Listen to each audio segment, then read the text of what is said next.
on, guys? Comics Kid 2099 here. Something a little different that I don't think I've ever done anything like this before, and I may not ever do anything like this again.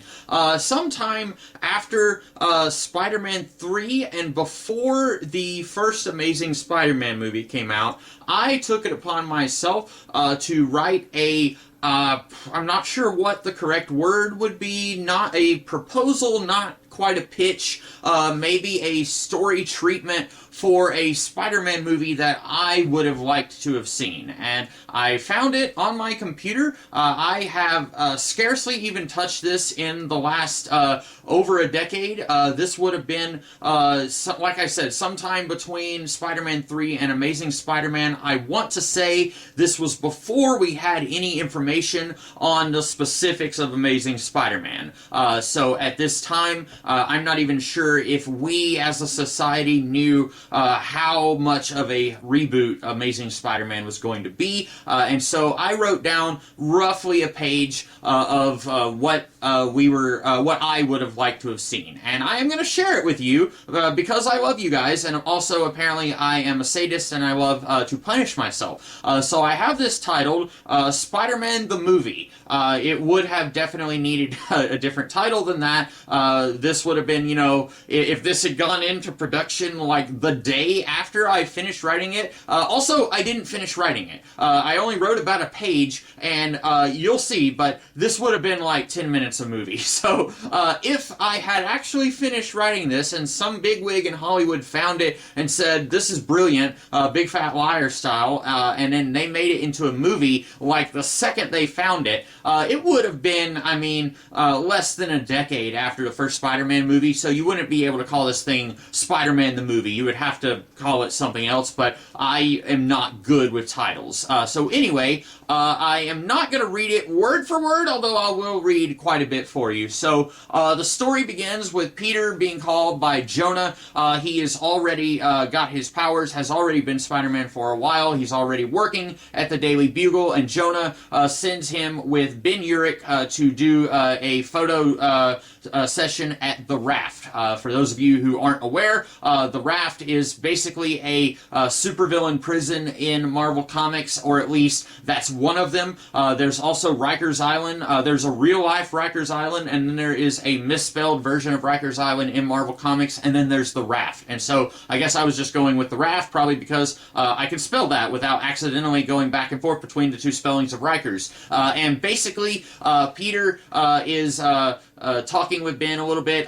You'll find there are a lot of similarities here with Brian Michael Bendis' Ultimate Spider-Man. For someone who has spent a good chunk of his comic book reading career just really not liking Brian Michael Bendis' work, a lot of what I wrote here is cribbing directly from Bendis' Spider-Man, probably because that was, at the time, the source of what I knew of Spider-Man. I wrote this in high school. I had read some of the Essential Spider-Man stuff. My high school library had probably the first 6 or 7 volumes of Essential Spider-Man, and I didn't read all of it, but I had read quite a bit of a few volumes, and then I got to a certain point where I just started skipping around until I found issues of the Vulture. I think I've said that before on this channel, that for some reason I was really fixated on the Vulture as a villain, so I would just find issues with him and read those. But my knowledge of Spider-Man came from the Ultimate Universe. So you will find, as I go through like the 3 plot beats that I have written down here, a lot of this is coming straight from the Ultimate Comics. There was an issue where Jonah sent Peter with Ben Urich, which I haven't read that issue in 400 years, but as I recall, Peter in the Ultimate Universe was actually the IT guy. He like fixed their website and stuff. He wasn't a photographer who freelanced for the Bugle, so I don't know why Jonah would have sent him with Ben Urich on an assignment in the Ultimate Universe. I cannot remember the details of that. In what I have written here, Peter is just a photographer like he was back in the day. I feel like making him the web guy, Spider-Man, anyway, making him the web guy, I'm sorry, I'm still laughing about that. That was like the early 2000s way of saying, oh, print is a dying medium, we're not going to have photographers pretty soon, and here we are 20 years past that, and you still have photographers. You might not necessarily believe that print newspapers are going to be around forever, but you're probably still going to have photographers for the next few hundred years anyway. So trying to update Peter and say that he wasn't something else, that was a change in the Ultimate Universe that didn't really work for me. I think you could still have him be a photographer and it would still be fine. So anyway, I'm going to skip down a little bit, but that, like I said, Ben and Peter working together on this assignment straight from the Ultimate Comics. They get to the raft, and 3 supervillains just recently broke out. I didn't write it in here, so I don't know if Jonah knew that the supervillains broke out, and that's why he's sending Ben and Peter, because the way I have it written here, it almost seems like Ben and Peter are just finding that out when they get to the raft. But it probably would make more sense that, hey, there was an escape, let's send some people down there to do a story. They meet Dr. Connors, and this was my pretty ham-fisted way of trying to shove as many elements of the Spider-Man mythos into this story without trying to make it feel crowded. And the way that I justified this, normally Dr. Connors is not like a physician for people. He is just doing his own experiments for his own personal benefit. But the way I have it here is that the government, I guess, they had Dr. Connors using his research to try and restore the human appearance of some of the villains in the raft. So he is able to use his experiments with reptiles to try and restore his own human DNA since he lost an arm, and I guess the government is thinking maybe he would be able to do the same thing with some of the villains in the raft who are beyond human appearance. And the 3 villains who escaped would have been the Sandman, Hydro Man, and Electro. Bear in mind, at this time, we had not seen Electro in a movie. We have never seen Hydro Man in a movie. And we had seen the Sandman before, and looking at this, I can't quite tell. It looks like I was going for kind of a soft relaunch, but kind of like the Incredible Hulk, where it's like, it's kind of different. There are a few details that are pretty different, but overall, you can kind of watch the Eric Bana Hulk movie and then close your eyes and kind of squint a little bit and then watch the Ed Norton Hulk movie. I think that's kind of the vibe that I was going for here, where, yeah, Sandman kind of dissolved and disappeared in Spider-Man 3, and then he shows up here, and just ignore it. So anyway, those are the 3 villains that have escaped the raft, and then, like I said, the reason that Dr. Connors is here, as opposed to doing his own private research, is that he has been hired out to try and cure some of these villains. And then he tells Peter and Ben Urich that his experiments, they are not permanent, so I guess in the comics maybe Dr. Connors isn't able to permanently regrow his arm, and also that's why he is not permanently a lizard man.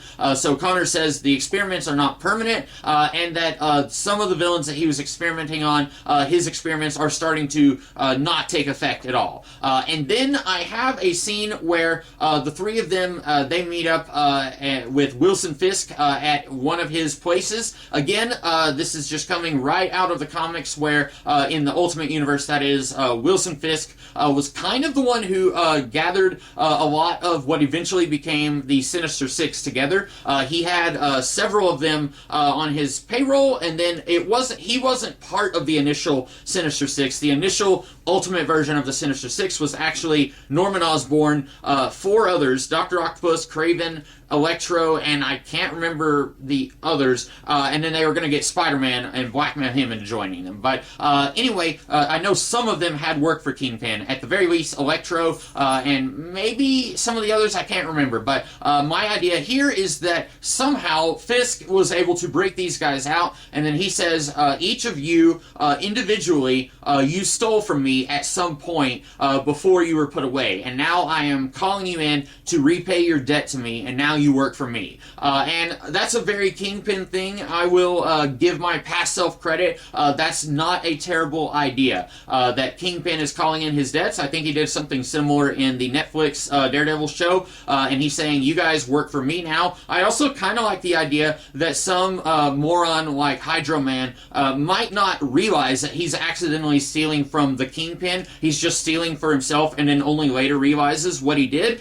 So I kind of like that idea as a way of gathering these three together to work for the Kingpin. And then we cut back to Peter Parker getting to his aunt's place, and then she tells Peter, hey, we have guests. Here's George Stacy. You already know him. I wrote that down specifically that Aunt May said you already know George Stacy. I don't know why she would be introducing him to Peter if they already knew each other. And then here's George Stacy's daughter, Gwen. And I wrote in the story treatment, Gwen says, since the doctor put her dad on new medication, she has to drive him everywhere. Really weird that you are giving away this very personal information to a guy that you haven't met before, Gwen, but I'm assuming I put that in the story treatment so that I had an explanation for what Gwen was doing here. And this is yet another thing that I just took straight from the Ultimate Comics, because eventually Gwen just started living with Aunt May and Peter in the Ultimate Universe, and I'm assuming that I wanted to do something kind of like that here. I also wrote that somehow George Stacy knew Ben Parker before he died, and that's how he knows Aunt May. And then that is where I stopped writing. I did not go any further with this. I probably should have had like a better outline that would be like a paragraph long, and then if I wanted to expand on it a little bit, then I could take an outline that is already pretty solid and I have a decent idea of what's going on there, and then I could expand on it a little bit. But it looks like I was going for what Brandon Sanderson calls the discovery method of writing, of just I'll figure it out as I go along, and then I never did. This is over 10 years old and I didn't touch this until just now when I opened it up. I guess I like that there are some things here that I do like. I think what I was going for, coming off the heels of the Sam Raimi trilogy and still not really sure what we were going to get with Mark Webb and Andrew Garfield, what I did not want was another movie that covered the origin stuff. And that's why I just jumped right into Peter already as Spider-Man. And I also felt like with the Spider-Man movies, even though I feel like the first two are better than the third one, I didn't necessarily need a movie to focus on one villain. I didn't necessarily need, okay, here's the Hobgoblin and he's going to be the villain for the movie. And this is something that, weirdly enough, Spider-Man Homecoming actually does some of this that I was trying to do in this treatment much, much better, obviously. That movie also skips over the origin, and I think that's because once you've had two versions of Spider-Man's origin, you really don't need to see it a third time, but I was thinking at this point, we've already seen it once, we don't need to see it a second time. And then also, Spider-Man Homecoming has quite a few villains, but it makes it work because there is a central villain, and then there's a bunch of others who are minor, and they answer to the bigger villain. Some of them do. So you had the Vulture, and then you had two Shockers, a Thinker, the Prowler, and then you had a Scorpion. So that was 6 villains who showed up in Spider-Man Homecoming, and I think I was kind of going for something like that here, where the main villain would be the Kingpin, but since the Kingpin most of the time cannot physically fight someone like Spider-Man who can lift a car over his head, you're going to have these other guys who, I think the reason I went for Sandman, even though we had already seen him in Spider-Man 3, was that all 3 of these guys have very visual powers. You have someone like, I don't know, Kraven, you have to really go out of your way to make it clear, okay, this guy is a hunter. He has a big lion face as a vest, and he has a big giant knife. He's a hunter. But visually, there's not a whole lot going on with Kraven other than he dresses in leopard print and has a lion face for a vest. With Hydro Man, Electro, and Sandman, very quickly you can see, okay,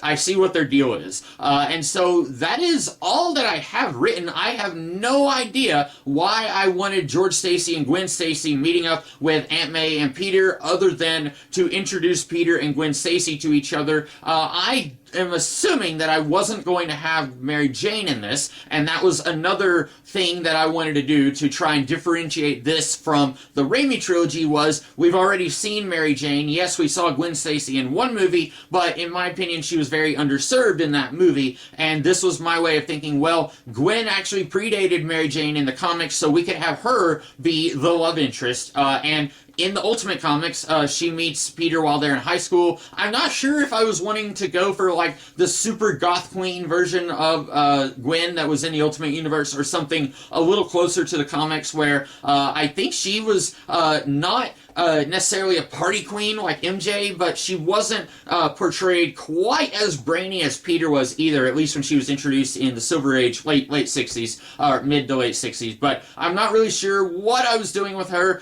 since I ended it with, let me see if I can find, it looks like I ended it with, Gwen says she has seen Peter at Midtown High, and she has seen him around, but she's never had a chance to introduce herself. And then Peter finds out that George Stacy knew Uncle Ben. So I have no idea what I was going to do with that other than introducing the love interest. And then I have, it looks like 3 bullet points that are even less detailed than what I have.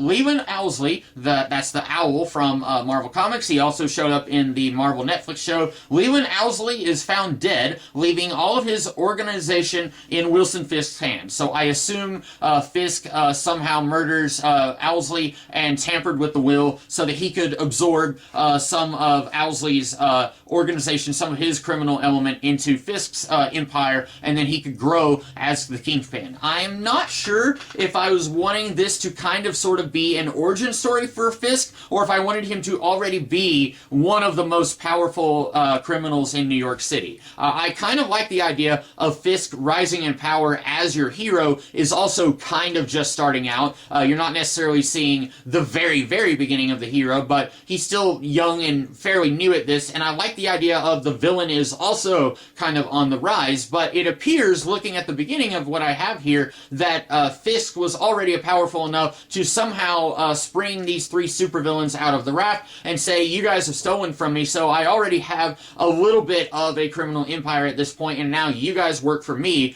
But then he also needs to absorb some of Leland Owlsley's empire into his own. That looks like it was me just trying to force other or not even a Spider-Man villain, this would have been a Daredevil villain. It looks like it was me just trying to force other Marvel characters into the story when they didn't really need to be in there. I feel like this is something, if I had actually finished this, and then if I found it in a box somewhere and was reading through it now, I would say, okay, let's get the red pen out, we can just cross through all the Leland Owlsley stuff. It's not necessary, it doesn't add anything to the story. And then the next thing I have here, Spider-Man fights 3 of his enemies all at once, I assume, who are trying to kill George Stacy.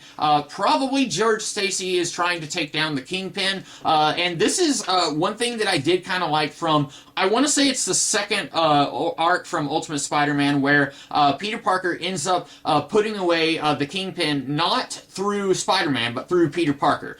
He takes a picture of Kingpin killing a man, and then he gives that to the Daily Bugle, and I'm assuming that I would have eventually done something kind of like that, where Peter physically would be fighting the 3 underlings, and then mentally he would be taking down the Kingpin as Peter Parker. Since I took literally everything from this treatment from different points in the Ultimate Universe, I'm assuming that is something that I would have done if I had finished writing this. And I guess George Stacy kind of would have been like the Commissioner Gordon for Spider-Man. That is something I think at that time I was really hot on that idea that Peter would have an ally in the police department, and that's something now I could take or leave that idea. And then it says here, Hydro Man and Electro accidentally neutralize each other. Not a bad idea. Again, going for the visuals here. These guys have very visual powers, and I could easily see Peter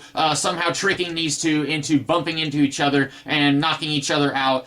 We don't want a kid in high school to be responsible for murdering 2 people, so we'll just say they're unconscious, and then I don't know how he defeats the Sandman. And then I do have one other thing here.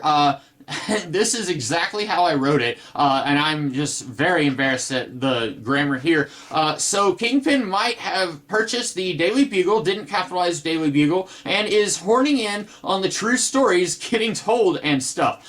So I think this is maybe, you're going to not believe this, maybe an element from the Ultimate Universe. I think after Peter had put away the Kingpin and then he came back, I think Kingpin had bought like a controlling share in the Bugle Bugle, and this was around the time Peter ended up getting fired from the Bugle, and then I want to say Ben Urich had snuck a tape recorder in to talk to somebody, and I don't remember if it was the Kingpin or not, and they threatened him, and J. Jonah Jameson didn't want to believe it. And it's not that Jonah was a corrupt newsman, but it's you have to be very, very, very certain that this story is legit if we're going to run a story on the man who pays the bills. And so maybe that was something that I was wanting to go for. And even though Spider-Man does work for the Daily Bugle, I feel like this kind of story probably works better in the context of Superman. I feel like Superman believes in the power of the pen more than Spider-Man does. I feel like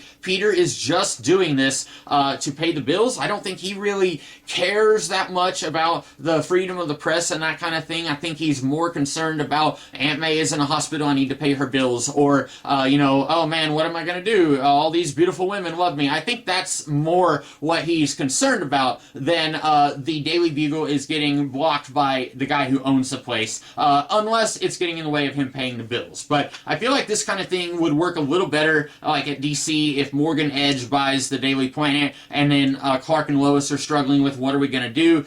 With the Daily Bugle, I feel like that kind of thing, a lot of people like to envision J. Jonah Jameson as the bad guy because he doesn't like Spider-Man, but one of my favorite bits from the first Sam Raimi movie is that when Green Goblin is choking him and could very easily throw Jonah out the window, and Jonah says he has no idea who takes these pictures of Spider-Man, he just sends them in the mail. So Jonah is risking his life for Peter right there. And so Jonah is not a bad guy, and so you don't want to see Jonah be a morally bankrupt, I'm just doing it for the money, I'm just listening to what the Kingpin says, you guys aren't allowed to run any stories on the Kingpin. I don't think I would necessarily like that now.